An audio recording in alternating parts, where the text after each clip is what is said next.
think I'll probably get this close to right, 92% of the internet population is on YouTube. So that's a lot of diverse needs to satisfy and understand. It is incredibly complex. So hard to fathom, but it's also what makes it so interesting and so unique. If you want to be a fan of vegan Indian cooking, gotcha. Gotcha. We can take care of that. That seems almost mainstream compared to some of the stuff that's out there. Yeah. Totally. And then when you get into, really amazing gaming communities like Minecraft, Fortnite, these are like worlds unto their own. Explore the minds and marketing strategies behind today's winning brands and businesses. Tap into the power of the creator economy with Earned by Creator IQ. Here's Conor Begley. Hi, everyone. Welcome to Earned. Today I've got Kim Larson on the show. Welcome to the show, Kim. Thank you so much, Conor. And I could not be more excited. I think your purview is just about the perfect purview for me to ever interview. So thank you so much for taking the time out. Thank you for having me. Appreciate it. And for those that don't know, so Kim is the managing director of creators and gaming at YouTube, which is, I think there's a few YouTube channels, right? A couple hundred, right? It's a few. Yeah. Well, let's really zone in on that time. So you've got an incredible career, but I think that these last 18 months are what I want to kind of zoom in on. So for you transitioned from Google's advertising business, where you were for quite a while, and then came over to YouTube. What was it that motivated you to make that transition? So it's funny, it's going up on 2 years. Okay. And I think of it as dog's years. I feel like I've been there about 14 years. Given the pace of change in the industry and our business, it's been a wild ride. But to answer your question, why I came over, so for context, I spent 10 years prior. I joined Google in 2012, and I've only always worked in video. I've always worked on YouTube, and I've always been an evangelist for YouTube and creators. I started this thing dog's years ago called the Brand Lab, and that was all about how do you bring advertisers in and teach them the why of YouTube, the how of YouTube, and with creators at the center of that. So on the ad side, I'll be really honest, that business became very rational. And it's not a negative thing. It's just, with programmatic advertising, that is the state of the industry. And I was yearning for more of my storytelling and brand marketing background. So when the chance came up to move into this role at YouTube, I flew off the handle and jumped at it. Well, yeah, that's your background, right? You were on the marketing side of things generally, which I love that you were at Jamba Juice at one point, which is I went to Cal Poly. So there you go. That's our birthplace. Yeah. We're taking way step back. Tell people that story. How'd you get involved with Jamba Juice? What was that? Because you were the CMO, right? Yeah. So I was at Nike prior to that and learned it was the best, like on steroids, how to be a brand marketer. And we had a chance to move back from Portland to San Francisco. So I took the job at Jamba Juice. And it was an amazing education in trends, food science, retail. We had just gone public. And so we had purchased real estate, in Chicago and New York. So we had to think about warm food and oatmeal and diversifying into a foods business. It was a great company. I learned a ton. Yeah, it seems, I don't know, something about the ethos of the company always feels warm. Super youthful, positive, like really great, genuine, great vibe in that company. Yeah, love that. Okay, well, let's take a step back to YouTube. So you coming in on 2 years ago. What were the big initiatives, big areas of focus for you in terms of kind of owning this creators and eventually the gaming space? Yeah, the first thing I realized is that we throw around the term creator, almost pretty generically. It's such not a generic term. The needs of creators who are just getting started are completely different than the needs of creators who may be more long-term or professional in their career. So it's always been important to me to get in the market. So I spent, a few months really on the road when I first started really learning and listening and pressure testing sort of what was working, what wasn't. And I guess my approach has been, where do I find synergies, commonalities, and then where do I find extreme differences? And then how do we capitalize on those synergies? And then how do we capitalize on those differences and do something unique with them? So some of the things I found, this will come across as a big duh. I was recently in Mexico City, and I was meeting with some service provider partners, and their business is all of LATAM and Spain. And so they're asking us, how do we work with YouTube across geographies? Because language is their sort of unifying concept. What a simple but important learning there. We've got to learn how to work across geographies as a big company to work with really important service providers like this. Some of the differences that you find, I go to APAC first because it is such a fascinating and dynamic market. In YouTube, we don't have TikTok. So short form video is enormous, and it's where we get so many learnings. We're able to pressure test things early, and that's a very important market to watch there. Korea is one of my favorites for things like live shopping. We have programs there we don't have anywhere else in the world, and really studying and understanding that behavior that's very unique and endemic to that market is super important. VTubers in Japan is another one. There's a whole class of YouTubers who are essentially virtual VTubers. They have no face. They're characters. Some are more anime, some are more lifelike. We have agencies that support this segment of creators, and they're fascinating, interesting, and one to watch. So I guess my answer to that is you have to be a student of the business. You have to be curious. You have to really respect local, regional market differences and get in there and try to learn. I remember you saying something to me the last time we were hanging out about Susan, who was the old CEO, that like, this is an incredibly complex business. We're not going to have 3 OKRs, right? Like, there's going to be a lot of different communities and a lot of different initiatives and countries that we have to think about as part of the broader kind of ecosystem. I mean, I think I'll probably get this close to right. 92% of the internet population is on YouTube. So that's a lot of diverse needs to satisfy and understand. It is incredibly complex. Yeah, I mean, the number of different niche communities is just so hard to fathom. It's so hard to fathom, but it's also what makes it so interesting and so unique. If you want to be a fan of vegan Indian cooking, gotcha. Gotcha. We can take care of that. That seems almost mainstream compared to some of the stuff that's out there. Yeah. Totally. And then when you get into, really amazing gaming communities like Minecraft, Fortnite, these are like worlds unto their own.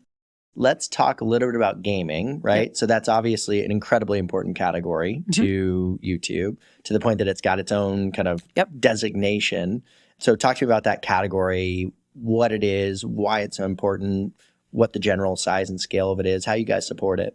So gaming is one of the most dynamic verticals, we call them, on the platform. And we support it really across a number of ways. And there's 2 ends to this. The first end is the creators, the gamers. So spend a lot of time deep in the community and micro communities of gamers, trying to give them what they need, whether that be support in live, whether that be shorts in gaming is one of the fastest growing verticals that we have, listening a lot to that community. Being a streamer is extremely tiring. You have to be creative. You have to think on your feet. You have to command an audience. And when you spend time with them, you just have so much respect for their endurance, like for lack of a better term.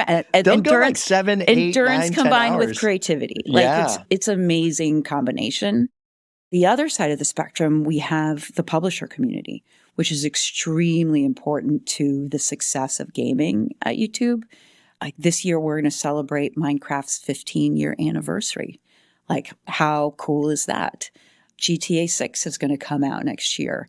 Like, there will be a huge celebration and coming together of communities and geos around the launch of that game. So I spent a lot of time with the gamers themselves, but then a lot of time supporting the publisher ecosystem. Yeah. It seems like that is an interesting balance, right? Like, who is your customer in that scenario, right? Is it the publisher? Is it the creator? It's both in reality. A flywheel. They feed each other. Yeah. You've mentioned shorts a couple times here. Yeah. Obviously, that is exploding as a channel for you guys. I'm curious, where have you seen that really take off with creators? What kind of guidance are you giving to them as to like how to balance their time and how to think about shorts versus longer form content? Give me all the juice. All the on things, shorts. Yeah, all the things of it. on shorts. So we are up to 70 billion shorts views a day. Whoa. 70 billion. I can't really wrap my head around that number. It's growing incredibly quickly. And when we started this journey, we start with monetization because everything starts with monetization. That's 20 trillion views a year. I just did the math. Yeah. That's insane. It's insane. It's insane. When we first launched in test, we had something that was like a creator fund or an incentive fund. And then we worked into Shorts Rev Share, which we launched in February of last year. And that has been a game changer because creators, they really look to YouTube to be a stable place that they can earn money. So having something as dependable and transparent as a rev share has always been really important. When we first started, the rev share model is a bit different in short form than it is in long form, and I can explain that. But we spent a lot of time explaining why and how does it work. Now we spend way more time helping creators optimize their shorts. Should they go super short, 10 to 20 seconds? Should they go longer short, 40 to 60 seconds? Should you put your shorts on a separate channel or should you keep your shorts on your main channel? Those are where we're spending the bulk of our time coaching creators. Mm-hmm. Let's talk about that monetization model because I think that's actually quite important. Like I've never quite understood why the other platforms didn't do it, but you guys share revenue, right? Like you give them, I think it's 55%. Is that what it is? Yeah. 55% cut, which is like Instagram saying like, hey, I'm going to give away half my revenue. Like that's insane, right? So I'm curious, what has made YouTube really stick with that model over time? And then how do you think that's affected your relationship with that community of creators? It's an interesting question because the commitment and the long-term investment, it's just always been there. Like that has been a bedrock of how we became YouTube. And so when we launched Shorts, there was never any question that we're going to get to some sort of rev share model. And I think creators really expected us to get there. And it is different than with long form. So like you said, with long form, the rev share split is 55-45. The creator keeps 55% of the ad revenue. We keep 45. We did flip that for Shorts. In Shorts, it's 45 to the creator, 55 to us. And we did that because of music. Music is an incredibly important part of Shorts for trends and memes and dance and all that. And we didn't want music to get in the way. So we take a cut or we pay the cost of the music off the top. And therefore, there's a smaller portion to creators for Shorts. Oh, cool. The other piece that's different is that Shorts is a pooled model. So in long form, a piece of content is associated with an ad. And there's a one-to-one relationship with that. So you can attribute an ad to a creator or to a piece of content. You can't do that with Shorts because you can have, 3, 4, 5, 6 shorts run in between ad breaks. So what happens is that ad revenue is pooled and then it's split depending upon, it's based on percentage of views. Gotcha. Okay, cool. So you can imagine that took a little explaining. Yeah. It just took me 20 minutes to explain it to you. Like, how do you explain that to creators? So that was a lot of the beginning of the journey. Well, but again, whether it's 45, 55, whatever, you're giving a lot more than zero, right? Which is what I think everybody else tends to do. From my perspective, when I think about that, like in the implications it has. So if I'm a creator on another platform, that means I have to make money some other way, right? And so that means I'm going to have to do more brand deals. I'm going to have to do some other way that I need to monetize. Whereas if I'm really big on YouTube, like that can be my sole form of compensation, which in some ways I think actually allows them more creative freedom in terms of what they actually create because it doesn't have to be directly monetizable, right? You just did my job. The problem is it's so hard at this point, if you're another social network, to say, I'm going to give away half my revenue. It's so hard to do that now, right? Yep. I mean, there are 3 million monetizing creators in our YouTube partner program. So who make money through AdSense. So 3 million that we pay in that rev share model. What does the team look like that is supporting those relationships? Like, again, I would imagine a lot of what you're doing is engaging with this group outside of just paying them. And what are some of the ways that you do it? Like you've got the brand lab, you've got other avenues, but how do you build those relationships? That's the best part of my job, honestly. Like the time I get to spend with our creators.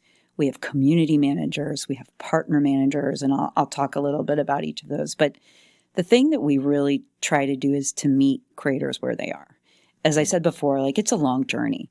And creators that are just getting started need different types of support models than someone who's longer along in their journey. On the getting started side, it's a lot about community. We have scaled support, scaled training, but also things like Discord groups and WhatsApp groups. And it's a lot of putting people together and let peers to peer, answer questions and support each other as they're getting started. And then, as you can imagine, that model starts to scale as creators get bigger and they have different needs. So we have what we call partner management. These are partner managers who have a book or a portfolio of creators, and those ratios change depending upon how big or how small or where the creators are in their life cycle. We also have some really specialized needs of different verticals.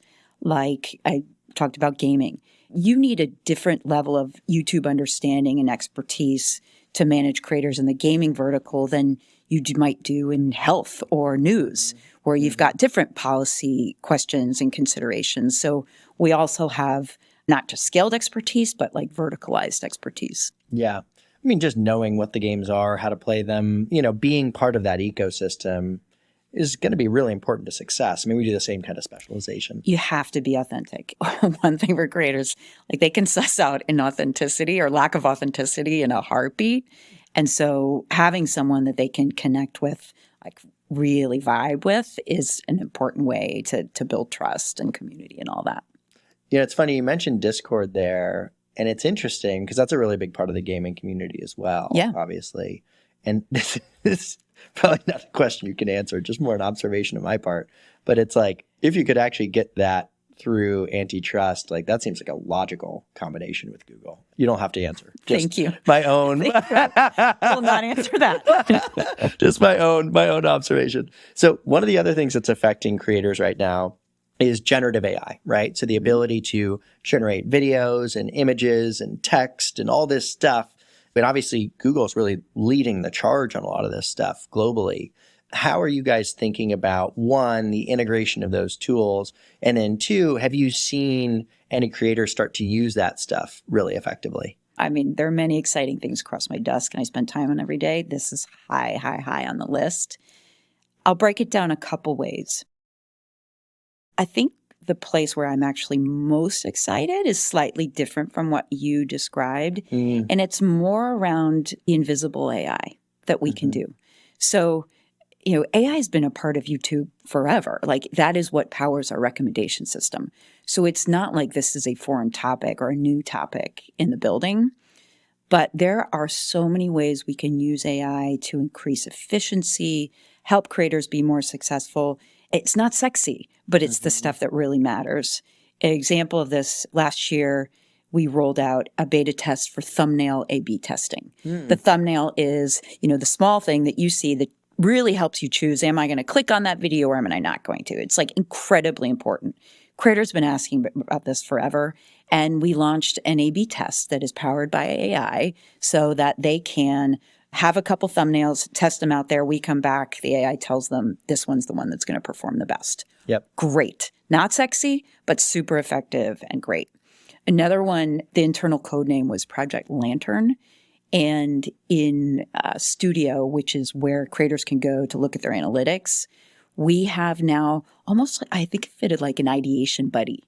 So it serves up insights of their audience and what are adjacent topics or interests that these audiences are watching. So if you're stuck and you're thinking about, I need another topic or where am I going with this next episode, you've now got this buddy there to help you, understand what your audience might be interested in.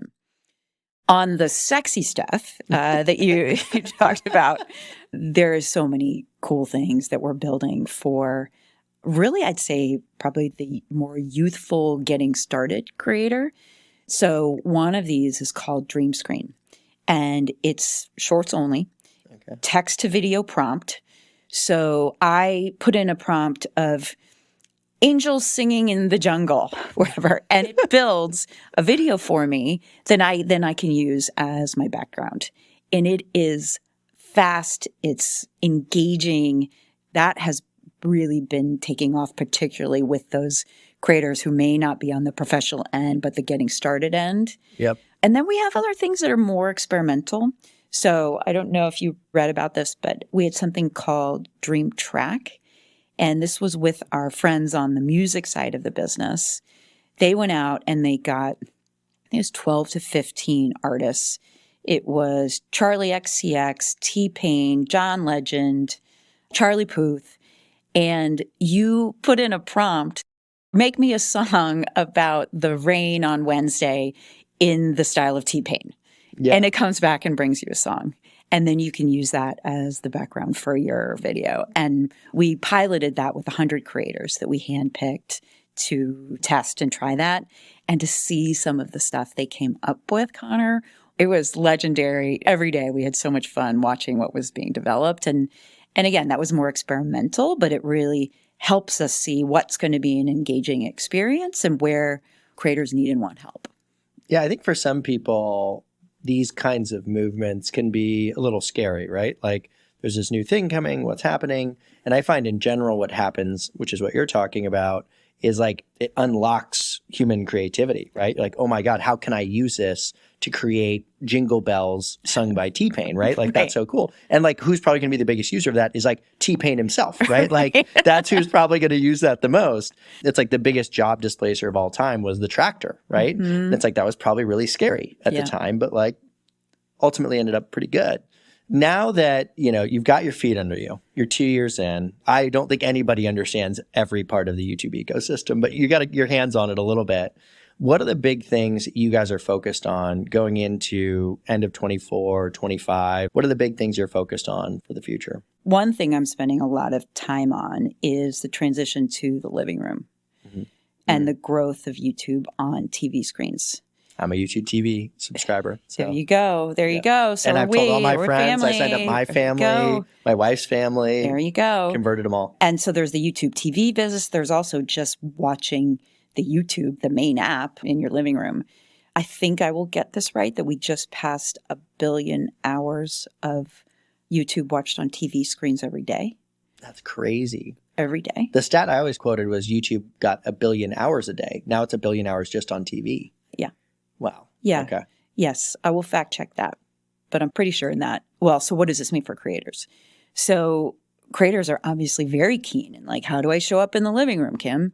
So we are working with the product team to try to understand what are those signals for and what makes great living room content. And we've learned a couple things. Longer is better. So somewhere north of the 25 minutes-ish, those videos do really, really well in the living room. The other thing is coaching creators around video quality. Yep. And so at a minimum, you got to get to 1080p, and where we can get creators to 4K, even better, to have that very premium living room experience. Well, the screen's just so big. The screen's so big, the quality's so great, the manufacturing's come, so far. So that is a huge growth area and where we're spending just a lot of time thinking about what that living room experience is and how do you make creators, show up differently on this than you do in the living room. And just a huge credit to the product team who's just thinking about this in such novel ways. And I have so much confidence in where that will go. Another thing we're thinking about is creators really as entertainers. They are pushing their way and divining what the next, level of stars and fandom and entertainment looks like and really helping the industry catch up to that. I'll throw out a couple creators just that I'm watching now and really big fans of. There's a creator named Drewski. He's got a show called Could Have Been House. It's hysterical. It's growing super fast. It's long form. It's engaging and great content in the living room. one of my favorite creators is a woman named Kanigra Dion. She's out of Alabama. All She's right. got an amazing accent, and she makes long form, scripted, episodic content. And so it's funny in this conversation, we're having a conversation about shorts and the emergence of shorts, but there's also this whole other part of the ecosystem where we see a resurgence in long form. That's really, really exciting. It's so funny because it's so obvious when you say it, but like if you had given me 5 guesses, 10 guesses, I wouldn't have guessed that in terms of what the big focuses are for the future. Yep. And if I were to think about my own life, my kids and I watch YouTube every morning, right? Like that's how we kick it off. We'll watch some like educational shows or something like that. And not YouTube TV even, right? Just YouTube proper. And to your point, I think that I tend to prefer, like if it's 6 minutes, it's like I kind of want to pick something that's going to last a little while, right? So it's like I prefer something that's 20, 25, 30 minutes or longer. So I'll give you an anecdote, and it's really emblematic of the creator community and how much generosity of spirit is in there. But Alan Chicken Chow is one of our most successful shorts dominance creators. And he got together with Mark Rober, who needs no introduction, like one of our most successful long-form creators, and they're sharing tips, back and forth. Like, this is what I know about short form. This is what I know about long form. And so that community that's embracing sort of both sides of that coin is really just amazing to see. Yeah. Well, and I think that idea of collaboration as well is something that we've observed as being so critical to growth for them, right? And I think that in particular on the YouTube side of things, I think you just see an incredible amount of collaboration across the creators, which is pretty cool. Really cool. Yeah. Okay. Let's do one fun end of show question. So if you, Kim, had to start a YouTube channel, what kind of channel would you start? Well, first of all, I don't have near enough creativity to think that I could command an audience like our creators do. But I mean, there are some pretty funny things that happen in my house. I think the nightly mom of teenagers trying to relearn the way they teach algebra now, and me giving tips on my math prowess and how that goes over with the teenage girls, that would be must-see TV. So I'm not there yet. My kids are too young, but I hear a lot about this like new math thing. There's new I'm like, math. how is there new math? They don't do division the way we did division. I mean, there are number trees. There are all kinds of things we never had. I could do a whole show around moms feeling stupid and inadequate as we try to guide our children through these. Yeah, I'm not looking forward to like trying to help them through their like geometry homework in like 10 years. No. Not excited about it. No, and my kids speak Spanish to each other because I don't, and they do. So that's the other thing is your kids talking about you behind your back in foreign languages. We could have lots of fun with that. Does your husband speak Spanish? Is that where it comes from? No, it's just they're gifted, Conor. They're gifted. Yes. Oh my God. My wife was trying to talk me into getting our kids in Spanish immersion, which I think I'm actually for, but I don't think I want them talking behind my back. No, that's an unintended consequence is all of a sudden they're talking about you behind your back. Oh my God. Well, I really appreciate you taking out the time, and congrats on all the personal success. Congrats on all the success at YouTube. Excited to see you take over the living room and take over the phone at the same time. Thank you, Conor. This has been a real pleasure. I'm a big fan of the podcast, and it's just been an honor to get to spend the time with you. Yeah. Thanks, Kim. Be a friend, tell a friend, and subscribe. Earned by Creator IQ. Creator IQ is your all-in-one solution to grow, manage, scale, and measure your influencer marketing program. Ready to unlock the power of the creator economy? Get started with a demo today at creatoriq.com.